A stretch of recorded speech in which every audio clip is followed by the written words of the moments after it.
Twelfth chapter number 15 बहुलक या polymer में आज हम पढ़ेंगे प्राकृतिक रबर या नेचुरल रबर की हम बात करने वाले हैं। तो टॉपिक को स्टार्ट करते हैं।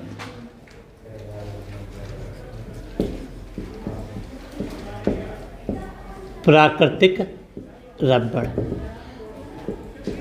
तो मेन पर्सन जो पूछा जाता है वो तो ये आता है कि प्राकृतिक रबर की एकलिक इकाई क्या होती है। तो बिल्कुल याद होनी चाहिए, प्राकृतिक रबर की एकलिक इकाई को हम क्या बोलते हैं?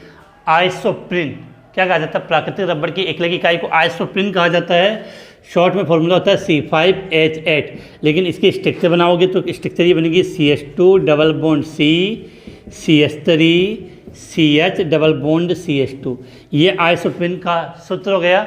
अब देखो 1 2 3 4 दो नंबर पे क्या जुड़ा होता है? 2 मैथिल 1 3, तो 2 मैथिल 1 3 ब्यूटाडाइन। काफ़ी बार ये बोर्ड एग्जाम में क्वेश्चन पूछा जा चुका है।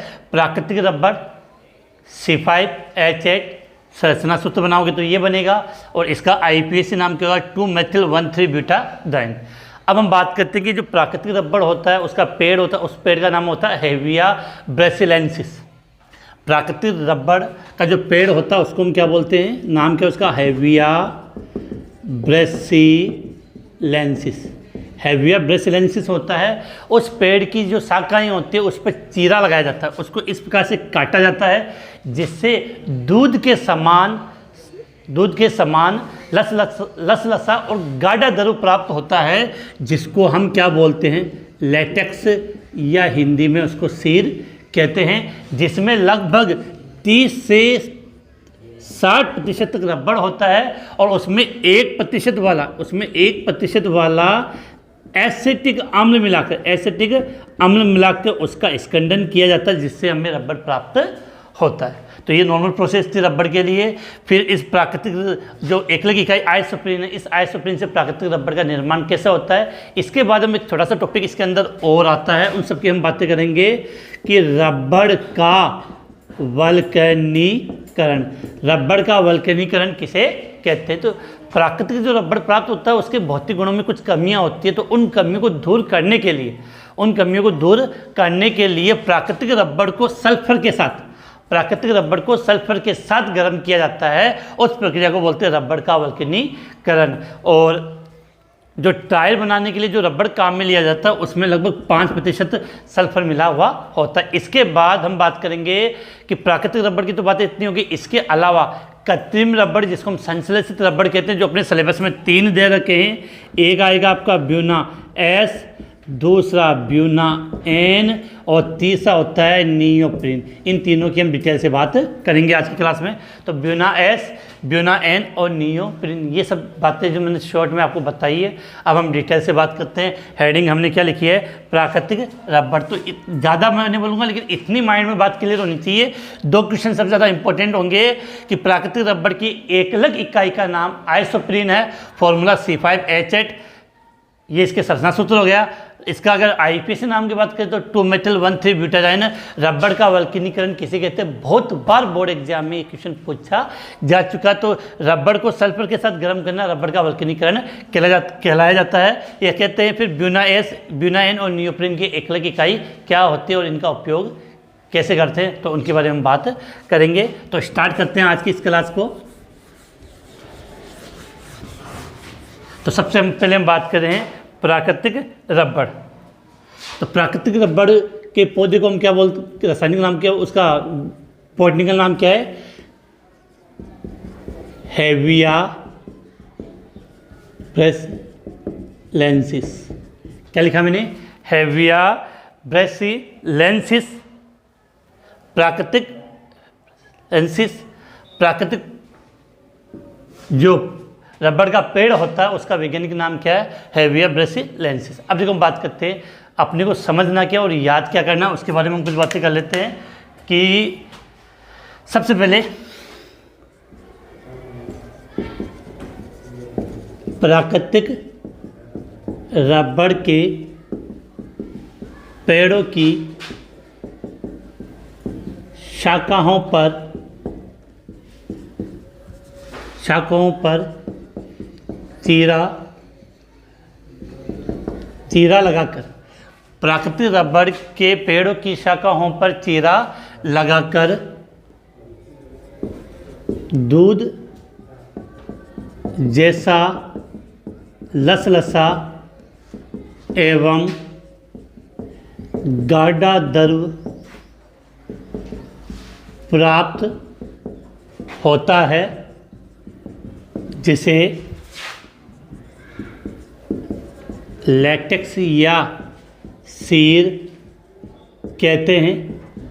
आपने आंकड़े का पौधा देखा होगा, अगर आपने कभी उसकी पत्तियां तोड़ी है, टहनी तोड़ी, तो उसे दूध जैसा पदार्थ प्राप्त होता है, वो एक प्रकार का लेटेक्स ही होता है। तो प्राकृतिक रबड़ की पेड़ों की शाखाओं पर चीरा लगा के दूध जैसा लसलसा व गाढ़ा द्रव प्राप्त होता है, जिसे हम लेटेक्स या सीर कहते हैं, जिसमें 30 से 60% तक रबड़ होता है, जिसमें 30 से 60% तक रबड़ होता है। इसका 1% एसिटिक अम्ल के विलयन द्वारा स्कंदन किया जाता है। उससे क्या कि रबड़ अपने को सॉलिड स्टेट में प्राप्त हो जाएगा, फिर उस सॉलिड स्टेट में जो रबड़ प्राप्त होगा उसके लंबे लंबे सीटें बना ली जाती है। तो इतनी सी बातें अपने को याद करनी है कि प्राकृतिक रबड़ का जो पेड़ होता है उसका बॉटनिकल नाम क्या है, हेविया ब्रेसिस होता है। प्राकृतिक रबड़ के पेड़ों की शाखाओं पर जब चीरा लगाते हैं तो दूध के समान लसलसा व गाढ़ा द्रव प्राप्त होता है, जिसको लेटेक्स कहते हैं, जिसमें 30 से 60% तक क्या होता है, रबड़ होता है, और उसमें 1% वाला एसिटिक अम्ल के विलयन के द्वारा उसका स्कंदन कर लिया जाता है। अब आपको यहाँ से याद करनी है कि प्राकृतिक रबड़ की एकलक इकाई या प्राकृतिक रबड़ किसका बहुलक होता है। तो प्राकृतिक रबड़ की एकलक इकाई का क्या नाम अभी बताया था मैंने आपको, ये मेन इंपॉर्टेंट क्वेश्चन है। आइसोप्रीन फॉर्मूला होता है C5H8 और इसके हम यहाँ स्ट्रक्चर बना लेते हैं। जो 5 कार्बन होंगे तो बिल्कुल इस पर से याद करना है, CH2 डबल बॉन्ड C, नीचे जोड़ दिया CH3, CH double bond CH2, 1 2 3 4, 2 number पे आपने क्या लगा दिया, मेथिल, 2 नंबर पे क्या लगा दिया, मेथिल, 2 मेथिल, और ये हो जाएगा आपका 1,3-ब्यूटाडाइन। क्या लिख दिया, 1,3-ब्यूटाडाइन। तो प्राकृतिक रबड़ की एकलक इकाई क्या होती है, पॉलीआइसोप्रीन C5H8, और इसका संरचना सूत्र हमने यहाँ बना दिया।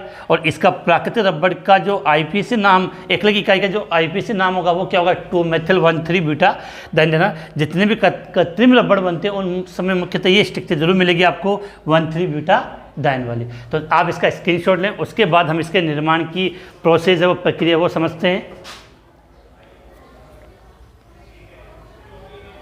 स्क्रीनशॉट आपने ले लिया, अब इसको मिटा देते हैं। अब देखो इसके निर्माण की प्रोसेस को हम समझते हैं कि स्ट्रक्चर पॉलीआइसोप्रीन, मतलब प्राकृतिक रबड़ का मतलब क्या हो जाएगा, पॉलीआइसोप्रीन, एकलक इकाई आइसोप्रीन। देखो सबसे पहले हम यहाँ स्ट्रक्चर बनाते हैं इसकी, CH2 double bond C, CH3, CH double bond CH2, कितने अणु लिए इसके, N, और इस स्ट्रक्चर को हम क्या बोलते हैं, आइसोप्रीन। ठीक है, आइसोप्रीन का क्या होगा,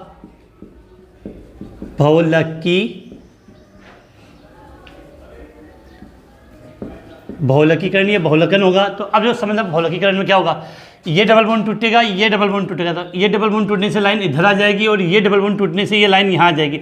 तो दोनों की एक एक वैलेंसी शेष रहेगी, तो इस कारण से बीच में क्या आ जाएगा, डबल बॉन्ड। तो कंडीशन क्या हो जाएगी, CH2 C, CH3 CH CH2। देखो ऐसा समझो, यहाँ डबल बॉन्ड था, वो टूटा तो ये वैलेंसी यहाँ लगा दी, यहाँ वाले डबल बॉन्ड को तोड़ा तो वैलेंसी यहाँ हो गई। अब बीच वाले दोनों कार्बन की एक एक वैलेंसी शेष रह गई, तो यहाँ पर क्या गए, डबल बॉन्ड। अब ऐसे कितने अणु बनेंगे, N।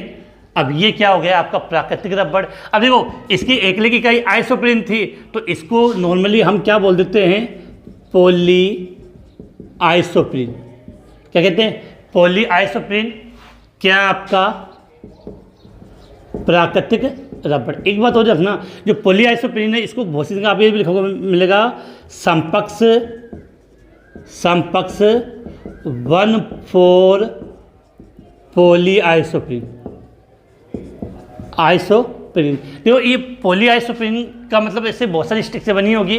पॉलीआइसोप्रीन जब समपक्ष रूप में होता है तब तो वो प्राकृतिक रबड़ कहलाएगा, लेकिन अगर विपक्ष रूप में जुड़ा हो तो उसके लिए हम एक शब्द बोलते हैं गट्टा पर्चा।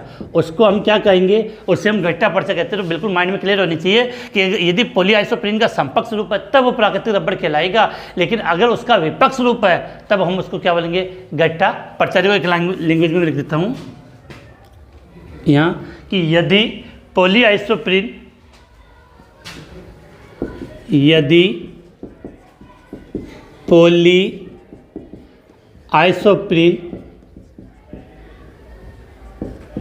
समपक्ष हो तो, यदि पॉलीआइसोप्रीन समपक्ष हो तो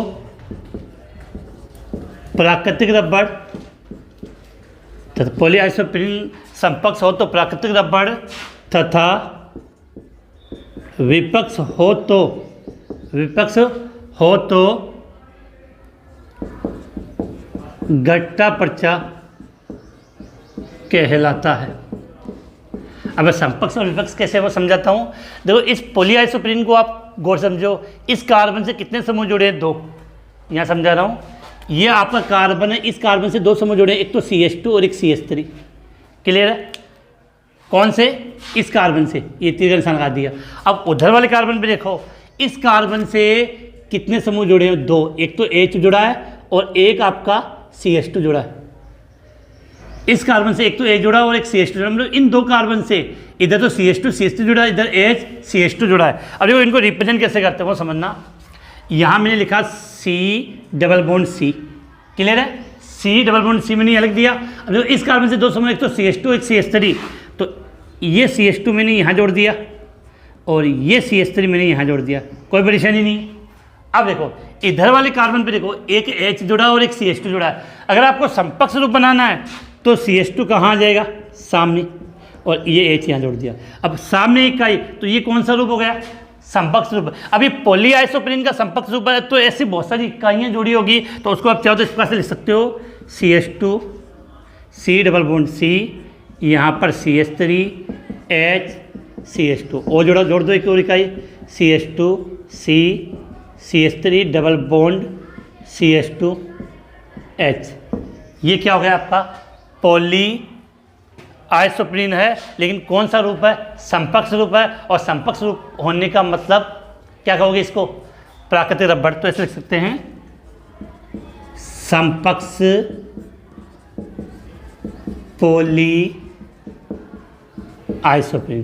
बिल्कुल बात क्लियर होनी। समपक्ष पॉलीआइसोप्रीन होता है, इसका मतलब उसको हम क्या बोलते हैं, प्राकृतिक रबड़। लेकिन अगर वो विपक्ष रूप में हो तो उसको क्या कहा जाता है, गट्टा पर्चा। तो उम्मीद है आपने ये तो नोट कर लिया होगा। इसकी बात करें तो ये तो समपक्ष रूप हो गया। अब अगर हमें इसका विपक्ष रूप समझाना हो, क्या समझाना हो इसका, विपक्ष रूप। तो विपक्ष रूप में क्या होगा, इसी को समझो कि यहाँ पर CH2 आमने सामने आए, विपक्ष में क्या होगा, CH2 तो आ जाएगा नीचे और H चला जाएगा ऊपर। तो ये सामने नहीं आएगी, तो स्ट्रक्चर अलग प्रकार से बनेगी। तो स्क्रीनशॉट आपने ले लिया होगा इसका। अरे ऊपर वाले को मैं एक बार मिटा रहा हूं।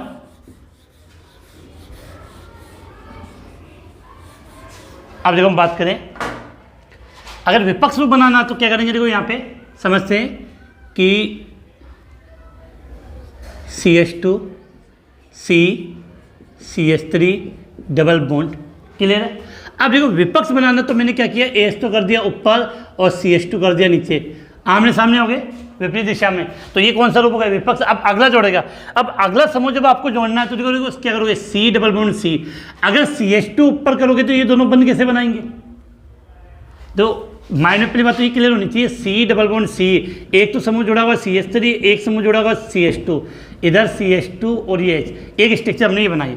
अब हमें ये जोड़नी है, तो अगर ये CH2 मैंने अगर ऊपर रखा तो ये इसके साथ बंद नहीं बना पाएगा, तो उसको उल्टा लिख लो कि CH2 को मैंने कहा दसा दिया नीचे और CH3 कहाँ चला गया, ऊपर। अब अगले वाले में इसका अगर हमें इससे बनेगा तो यहाँ H आएगा इधर और ऊपर चला जाएगा CH2, इस प्रकार से। अब नेक्स्ट में कंडीशन क्या हो जाएगी, CH2 CH3 double bond CH2। तो देखो इसमें जो स्ट्रक्चर इस प्रकार की बनती है, इसके जस्ट अपोजिट। तो ये कौन सा, देखो इसमें CH2 आमने सामने, इसमें CH2 आमने सामने, इसमें CH2 विपरीत दिशा में, अर्थात ये कौन सा रूप हो गया, विपक्ष पॉलीआइसोप्रीन। क्या हो गया, विपक्ष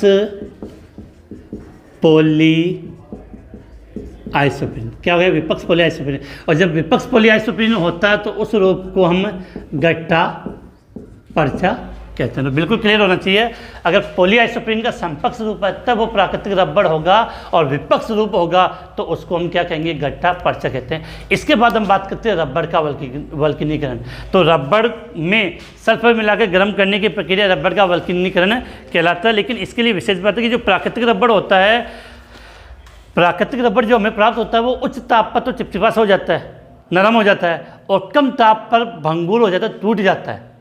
तो उसके इस गुणों में प्लस उसकी जल को ग्रहण करने की क्षमता अधिक होती है, और अध्रुवीय विलायकों में वो विलय हो जाता है। तो उसकी क्वालिटी, उसके भौतिक गुणों में सुधार करने के लिए उसका वल्कनीकरण किया जाता है। तो उसके लिए हम बात करेंगे, पहले आप इसका जब तक स्क्रीनशॉट लें, बड़ा आवाज़। अब देखो आगे बात करें, स्क्रीनशॉट आपने ले लिया।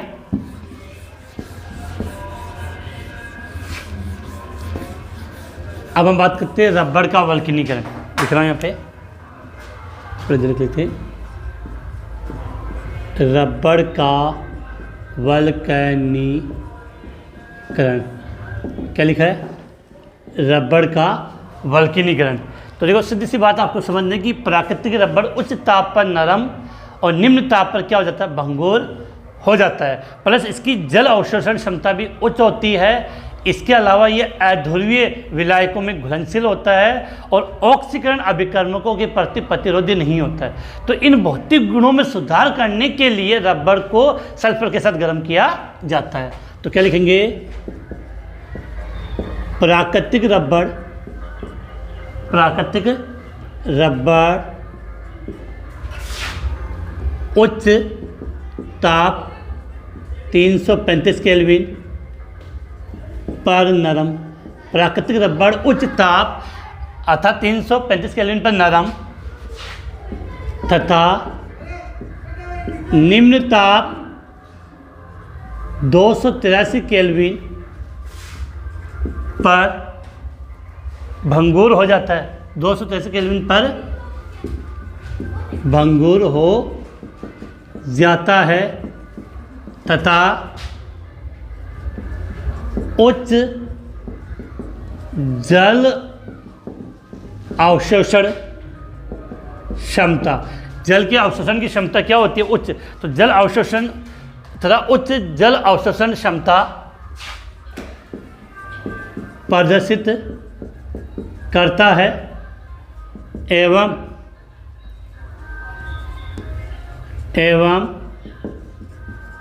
अध्रुवीय विलायकों में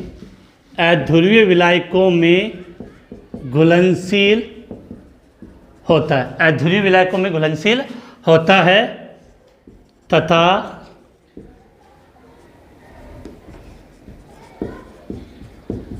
ऑक्सीकरण अभिकर्मकों के प्रति प्रतिरोधी नहीं होता है। प्राकृतिक रबड़ के इन भौतिक गुणों में, प्राकृतिक रबड़ के इन भौतिक गुणों में सुधार करने के लिए, प्राकृतिक रबड़ के इन भौतिक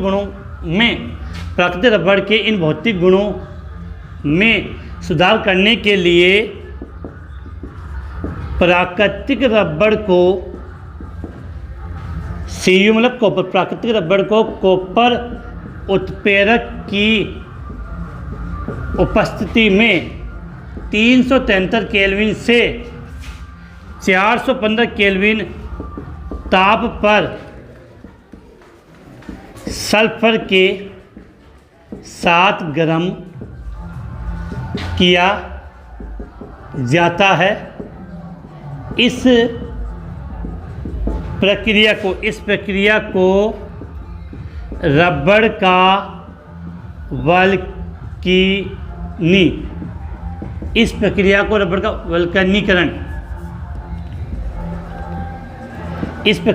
वल्कनीकरण कहते हैं। तो इसकी मैं एक रिएक्शन समझाता हूँ, वो रिएक्शन आपके माइंड में बिल्कुल क्लियर होनी चाहिए। जैसे प्राकृतिक रबड़ होता है तो इसको स्ट्रक्चर में ये बना रहा हूँ CH2 double bond C CH3 C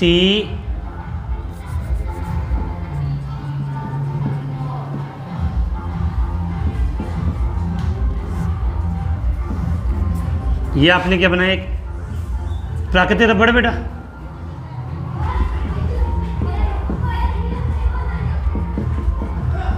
तो अब देखो यहाँ पे प्राकृतिक रबड़ है, आपने क्या किया, इसको कॉपर उत्प्रेरक के साथ ये सल्फर के साथ क्या था, कॉपर उत्प्रेरक, और टेम्परेचर कितना था 373 से 415 केल्विन पर इसको गर्म किया।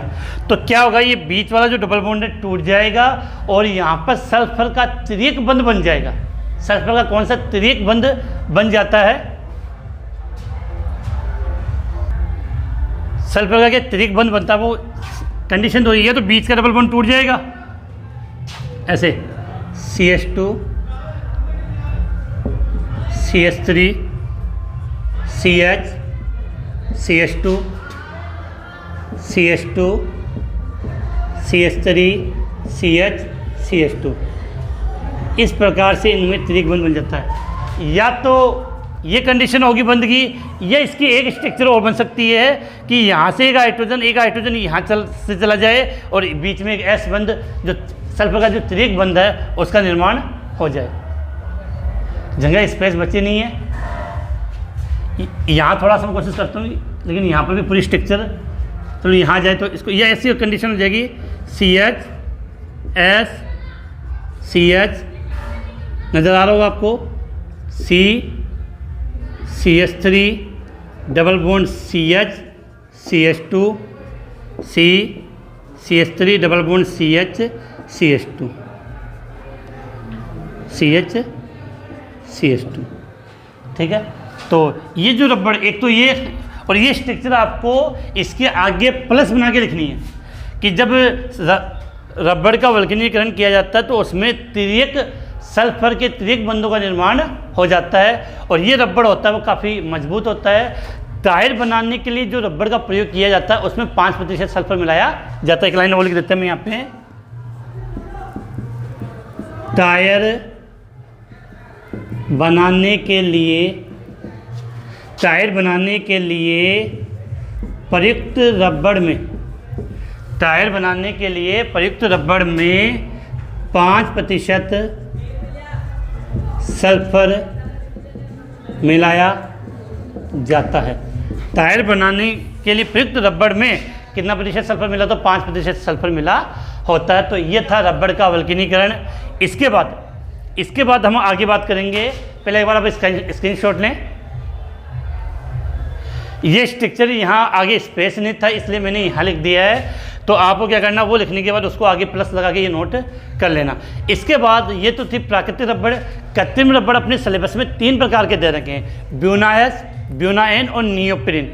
इन सभी की हमें एक अलग इकाई मुँह जबानी याद होनी चाहिए।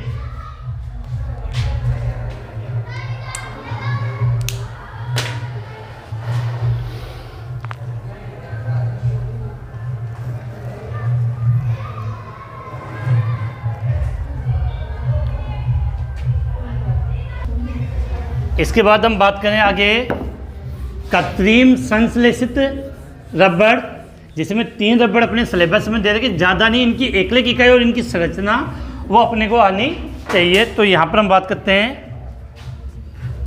इधर ले लेते हैं कि काफ़ी स्पेस की आवश्यकता पड़ेगी अपनी को।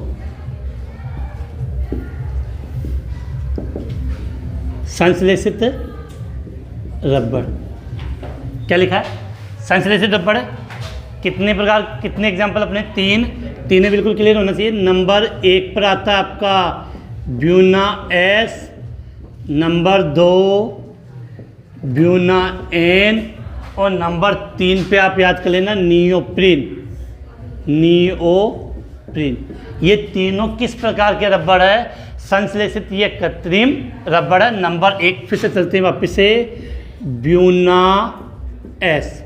तो सबसे पहले आपको इतनी याद होनी चाहिए ब्यूना एस की एकलिक इकाई क्या होती है। अगर याद हो तो हमने सहबहुलकीकरण में इसका एग्जाम्पल पढ़ा था, विषम बहुलक में या सहबहुलक में Buna S one three butadiene plus styrene, one three butadiene plus styrene. पहले इसके लिए लिख लेते हैं कि यह बहुलक 1,3-ब्यूटा, यह बहुलक 1,3-ब्यूटाडाइन तथा स्टाइरिन।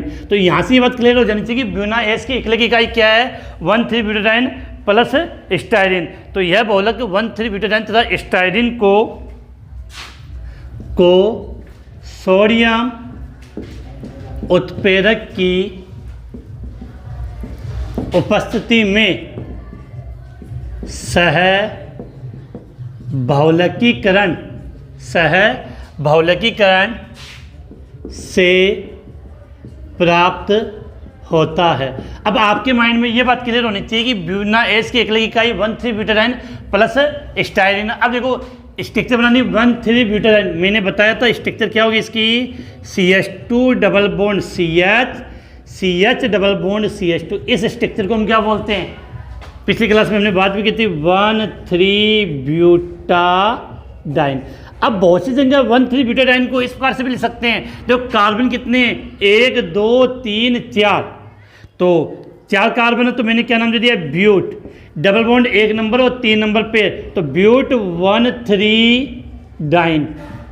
डा का मतलब 2 डबल बॉन्ड और ई का मतलब इन, तो 1,3-ब्यूटाडाइन लिखा हो या ब्यूट 1,3-डाइन लिखा हो, दोनों का मीन्स एक ही नाम है। प्लस इसका बहुलकीकरण, सहबहुलकीकरण किसके साथ होता है? स्टाइरिन। और स्टाइरिन को याद करने का तरीका मैंने बताया था वाइनिल फेनिल, वाइनिल फेनिल। तो क्या लिखेंगे इसके लिए? CH2 डबल बॉन्ड CH और यहाँ जोड़ दिया C6H5। इसका बहुलकीकरण करते हैं तो कौन से उत्प्रेरक की उपस्थिति में होता है? सोडियम धातु के उत्प्रेरक की उपस्थिति में इसका बहुलकीकरण होता है। अब जो होगा क्या, ये डबल बॉन्ड टूटेगा, ये डबल बॉन्ड टूटेगा, तो एक लाइन इधर खींचेंगे, एक वैलेंसी इधर आएगी, बीच में डबल बॉन्ड, ये डबल बॉन्ड टूटेगा तो एक वैलेंसी इधर होगी और एक वैलेंसी इधर, तो ये वैलेंसी इसके साथ जुड़ जाएगी और इस प्रकार से आपके ब्यूना एस रबर का निर्माण हो जाएगा। तो आगे स्पेस नहीं, तो इस स्ट्रक्चर को मैं यहाँ बना रहा हूँ। तो कैसे बनेगा? CH2 single bond CH double bond CH CH2, ये स्ट्रक्चर तो ऐसे टूट जाएगी बिल्कुल। और यहाँ पर क्या हो जाएगा? CH2 CH C6H5।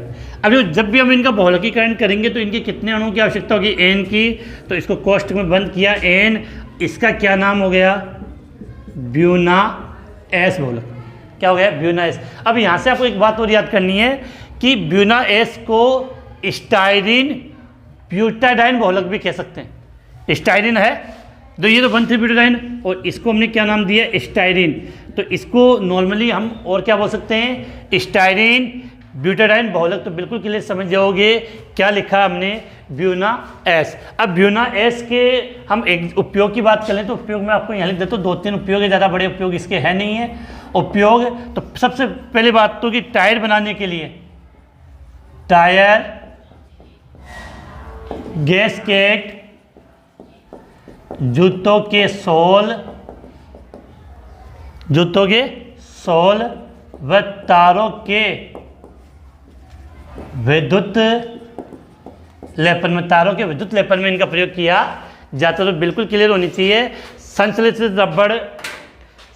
रबड़ में पहला रबड़ हम कौन सा पढ़ रहे हैं? Buena S. क्या पढ़ रहे हैं? Buena S. तो ब्यूना एस की हमें एकलिक इकाई पता होनी चाहिए। तो एकलिक इकाई क्या होती है? 1,3-ब्यूटाडाइन और स्टाइरिन। तो ब्यूना एस की एकलिक इकाई क्या होती है? 1,3-ब्यूटाडाइन और स्टाइरिन। इसको हम क्या करते हैं? सोडियम उत्प्रेरक की उपस्थिति में इसका सहबहुलकीकरण करते हैं। देखो ये ब्यूना एस को हमने इस प्रकार से लिखा है।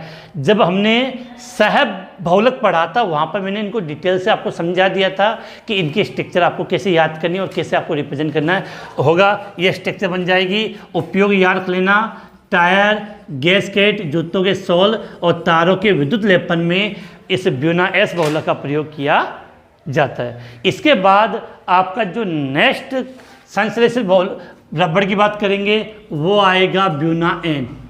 तो ब्यूना सब तो सेम है, 1,3-ब्यूटाडाइन आएगा। और एन का मतलब अगर आपको याद हो तो आपने पान पढ़ा था पॉलीएक्रिलोनाइट्राइल। तो यहाँ पर स्टाइरिन के स्थान पे एक्रिलोनाइट्राइल जिसको हम बोलते हैं वाइनिल साइनाइड का प्रयोग किया जाता है।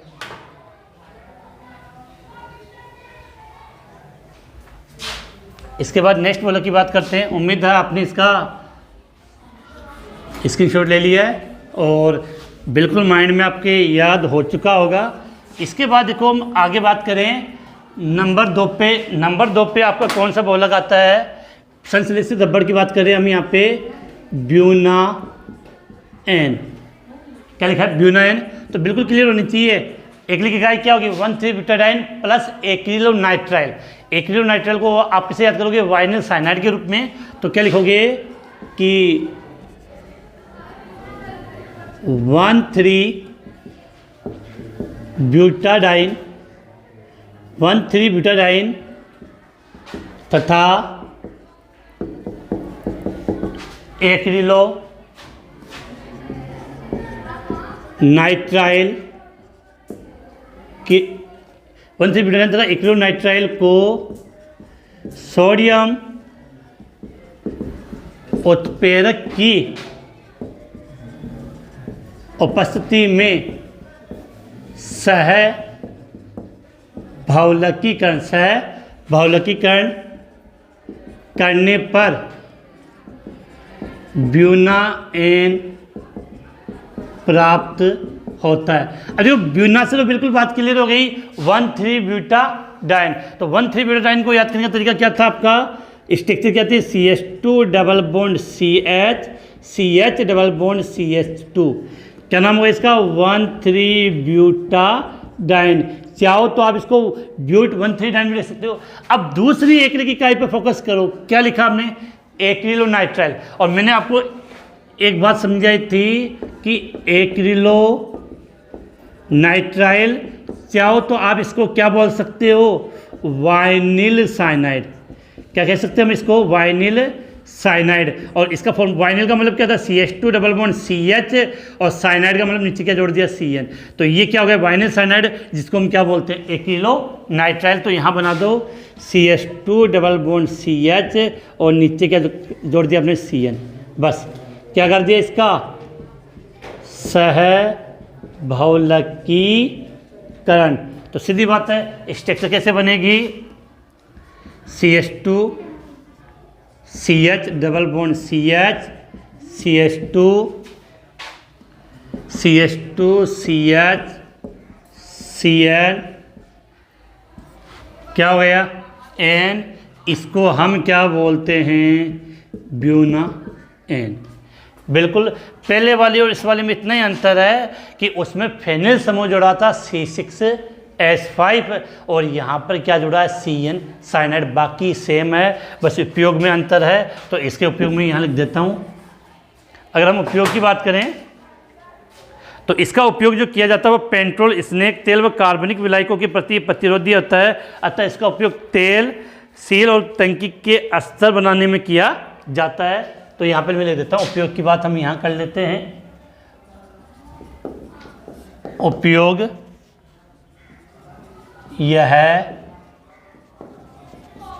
पेट्रोल, स्नेहक तेल तथा कार्बनिक विलायकों के प्रति प्रतिरोधी है। इसका उपयोग तेल, सील एवं तेल सील एवं टंकी के अंदर का जो लेप किया जाता है अस्तर बनाने में, मतलब तेल सील और जो टंकी होती है उसके अंदर का आवरण इसका बना दिया जाता है जिससे वो इनसे क्रिया ना करे। तो बिल्कुल स्टार्ट करते हैं। संश्लेषित रबड़ का दूसरा एग्जाम्पल हम पढ़ रहे हैं, ब्यूना एस। सबसे पहली बात कि इसकी एकलिक इकाई पता होनी चाहिए। तो ब्यूना एस की एकलिक इकाई क्या होती है, 1,3 ब्यूटाडाइन, और दूसरी एकलिक इकाई क्या होती है, एक्रिलोनाइट्राइल। स्ट्रक्चर बिल्कुल याद होनी चाहिए। इसका नाम जब भी एकलिक इकाई लिखे तो नीचे उनका नाम जरूर लिखें, एक्रिलोनाइट्राइल। क्या लिखा हमने, एक्रिलोनाइट्राइल बना दिया आपने। उपयोग में ध्यान रखना कि इसका उपयोग तेल सील और टंकी के अंदर का आवरण बनाने के लिए इसका उपयोग किया जाता है, क्योंकि ये पेट्रोल स्नेहक तेल तथा कार्बनिक विलायकों के प्रति क्या होता है, प्रतिरोधी होता है। इसके बाद आपका जो नेक्स्ट जो लास्ट संश्लेषित बच गया है उसका क्या नाम है, नियोप्रीन। नियोप्रीन उसकी बात कर लेते हैं। उसी के साथ फिर अपनी ये टॉपिक है संश्लेषित रबड़ या प्राकृतिक रबड़ वाला टॉपिक है वो कंप्लीट हो जाएगा।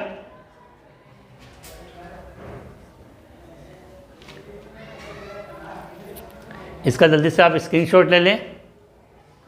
स्क्रीनशॉट में आराम से आपको टाइम दे देता हूँ जिससे आपको उतारने में कोई कन्फ्यूजन ना रहे, और कोशिश ये किया करोगे क्लास के साथ आप उसको नोट करें, क्योंकि क्लास के साथ नोट करोगे तो आपको इजीली ये याद हो जाएगा। चलो इसको मिटा देता हूँ यहाँ से। इसके बाद आपका जो तीसरा प्रकार है वो नियोप्रीन। नियोप्रीन का एक दूसरा नाम होता है, उसके बारे में भी हम बात करेंगे। अब देखो नंबर 3 नियोप्रीन, इसी को हम बोलते हैं पॉलीक्लोरोप्रीन। अब जो नाम से क्लियर हो जाना चाहिए कि किसी के नाम के आगे पॉली लगाओ इसका मतलब वो उसका बहुलक है। तो नियोप्रीन या पॉलीक्लोरोप्रीन की एकलिक इकाई क्या होती है, क्लोरोप्रीन। बिल्कुल याद हो जाना चाहिए, नियोप्रीन या पॉलीक्लोरोप्रीन की एकलिक इकाई क्या होती है, क्लोरोप्रीन। अब क्लोरोप्रीन में अगर आपको याद हो, आपने आइसोप्रीन पढ़ा था। आइसोप्रीन में नीचे CH3 जुड़ा था, CH3 को हटा के उसके स्थान पे Cl जोड़ दोगे तो क्या बन जाएगा, क्लोरोप्रीन। तो पहली बात तो आपकी क्लियर होना चाहिए कि क्लोरोप्रीन या नियोप्रीन या पॉलीक्लोरोप्रीन का निर्माण कैसे होता है। तो क्लोरोप्रीन के मुक्त मूलक बहुलकीकरण से नियोप्रीन का निर्माण होता है, अर्थात इसकी एकलिक इकाई क्या होगी, क्लोरोप्रीन।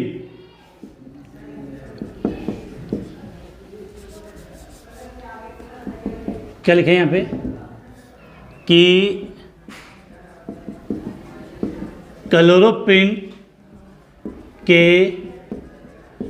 मुक्त मूलक बहुलकीकरण द्वारा, क्लोरोप्रीन के मुक्त मूलक बहुलकीकरण द्वारा नियोप्रीन बनता है। अब पहले आपको इसके स्ट्रक्चर से समझनी है क्लोरोप्रीन। तो क्लोरोप्रीन से आपको याद करना कि हमने आइसोप्रीन की स्ट्रक्चर क्या पढ़ी थी, CH2 double bond C, CH3 CH double bond CH2। ये नाम क्या था, आइसोप्रीन। आइसोप्रीन का मतलब, आइसो का मतलब क्या होता है, अंतिम कार्बन से पहले वाले कार्बन पे CH3 जोड़ा तो आइसो है। अब हम क्या कर रहे हैं, इस आइसो के स्थान पे आपने क्या जोड़ दिया, क्लोरो। तो क्या नाम बन गया, क्लोरोप्रीन। तो सीधी बात है कि यहाँ से जो CH3 है वहाँ पर आप क्या जोड़ दो, Cl। तो ये क्या बन जाएगा आपका, क्लोरोप्रीन। तो बिल्कुल भी याद करने में परेशानी नहीं आनी चाहिए। तो यहाँ क्या हो जाएगा आपका CH2 double bond C, Cl, CH double bond CH2। ये नाम क्या हो गया, क्लोरोप्रीन। तो प्रश्न आ जाए कि नियोप्रीन की एकलिक इकाई क्या होती है, तो क्लोरोप्रीन। इसका हम क्या करेंगे, बहुलकीकरण। तो बहुलकीकरण में बिल्कुल याद होना चाहिए, ये दोनों डबल बॉन्ड टूटे थे, बीच में डबल बॉन्ड आ गया था, एक वैलेंसी इधर शो की और एक वैलेंसी हमने इधर दिखाई थी। तो क्या हो जाएगा, CH2C, Cl double bond CH, CH2, दोनों तरफ क्या हो गया N, और इसको हमने क्या नाम दे दिया, पॉलीक्लोरोप्रीन। या इसको आप चाहो तो क्या नाम दे सकते हो, नियोप्रीन। क्या नाम दे सकते हो, नियोप्रीन। इसके बाद यहाँ से इसको मैं मिटा देता हूँ। अब हम इसके उपयोग की बात करें तो उपयोग में इतना विशेष है नहीं है, लेकिन फिर भी हम लिख लेते हैं उपयोग। तो एक तो याद रखना कि इसका उपयोग है मजबूत पाइप और गैसकेट बनाने में। प्रश्न आ जाए कि नियोप्रीन या पॉलीक्लोरोप्रीन का उपयोग किस में किया जाता है, तो मजबूत पाइप और गैसकेट बनाने में किया जाता है। ज़्यादा आपको याद नहीं करना है, मेन बात एक ही रखनी है। तीसरा संश्लेषित रबड़ या क्या नाम है, नियोप्रीन या पॉलीक्लोरोप्रीन कहते हैं। इसकी एकलक इकाई का नाम क्या होता है, क्लोरोप्रीन। ये इसकी संरचना हो गई, ये आ जाएगी तो ये बनाने में आपको परेशानी होगी नहीं। इसके बाद ये मजबूत पाइप और गैसकेट बनाने में इसका प्रयोग किया जाता है। तो आज की क्लास के अंदर हमने क्या पढ़ा, सबसे पहले हमने स्टार्ट किया था प्राकृतिक रबड़, उसकी एकलक इकाई आइसोप्रीन। उसके बाद हमने पढ़ा था रबड़ का वल्कनीकरण, सल्फर के साथ मिला के इसको गर्म करने की प्रक्रिया थी वो। फिर संश्लेषित रबड़ 3 थे, ब्यूना एस, ब्यूना एन और नियोप्रीन। ये बिल्कुल मुझे उम्मीद है आपको समझ में आ गया होगा। कल की क्लास में हम बात करेंगे और इस चैप्टर की ये लास्ट क्लास होगी जिसमें हम जैव निम्नीकृत बहुलक के बारे में बात करेंगे। ऐसे बहुलक जिनका विखंडन सूक्ष्म जीवाणु द्वारा हो जाता है। इसके अलावा इस चैप्टर में अगर कुछ बातें शेष रह गई है तो वो कल की क्लास में समाप्त हो जाएगी। तो आज की क्लास हम यहीं समाप्त करते हैं।